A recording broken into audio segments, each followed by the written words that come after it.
Isn't this satisfying? That is how you do mattress stitch to get a nice even seam all the way across your knitting, and I'm going to show you how to do that. I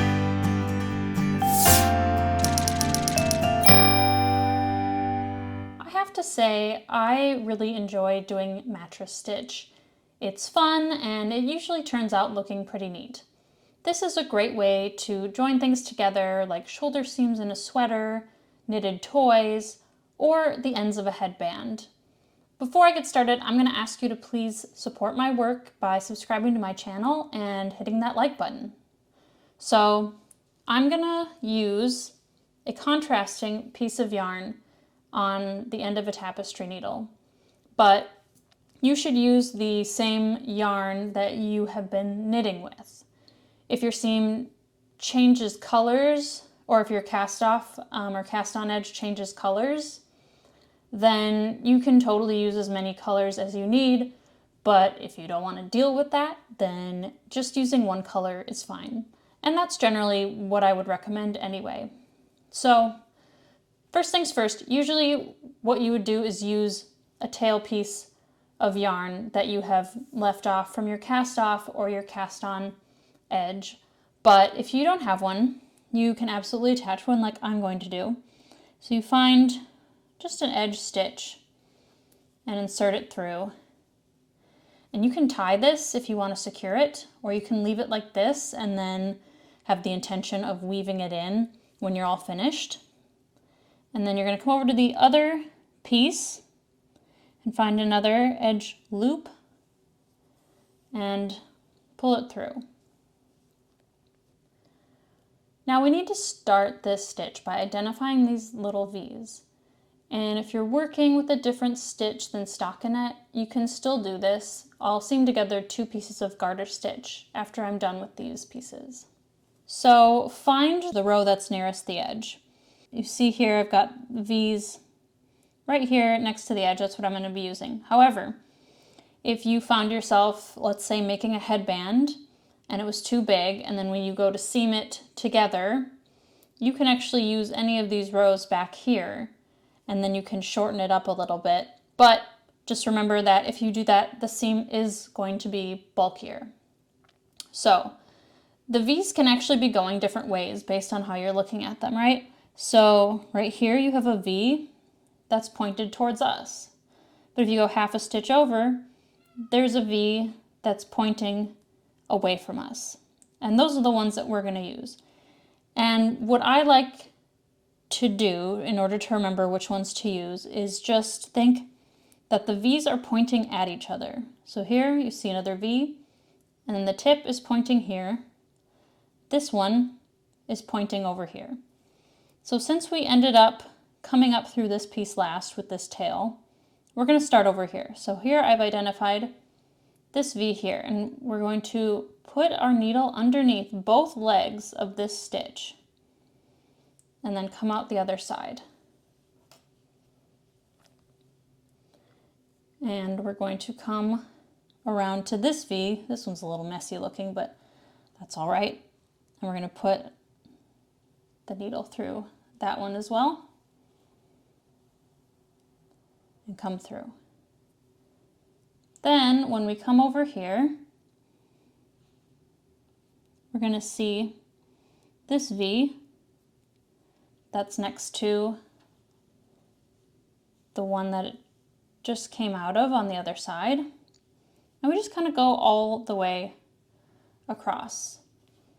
And I want you to remember to always go in the same direction on each stitch. So on this side, we're going in from right to left.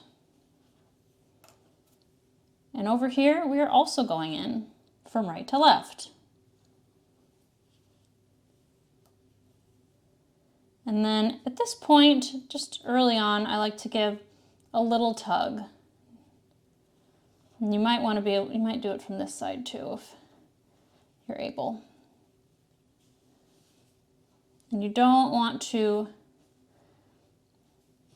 tug too tightly because your seams will pucker. So It's okay if you have to go back and kind of tug it again. And then we're just going to go all the way across. If you have something very long to seam, you should use multiple pieces of yarn, about 18 inches. Otherwise, you risk your yarn breaking from all the friction. This seam isn't quite invisible, but I think it's really lovely. There are different ways to seam pieces together. There's the backstitch or overcasting, but this is my preferred way. And now the most satisfying part of this stitch. Isn't that fun?